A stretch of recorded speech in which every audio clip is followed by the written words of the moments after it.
Assalamualaikum warahmatullahi wabarakatuh. Menu napa lur hari ini?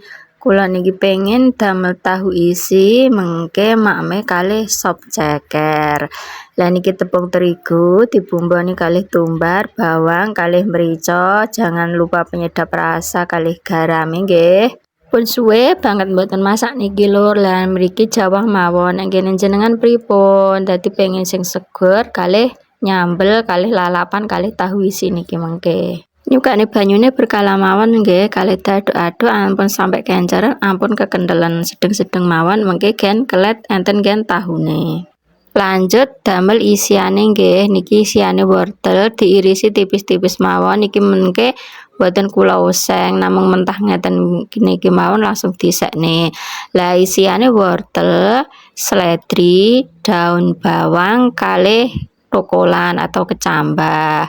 Lah nek sampun diirisi sedanten langsung dibumboni tumbar bawang niki bawang bubuk kula nganggene bawang bubuk, langsung penyedap rasa kalih merica, ampun kesupen garame. Lah langsung isi napa niku tahune diiris dadi kalih, isiane jerone dicampur kalih isian wortel wau ya lho. Lakukan ke semua tahu ding ajeng damel tahu isi mengke.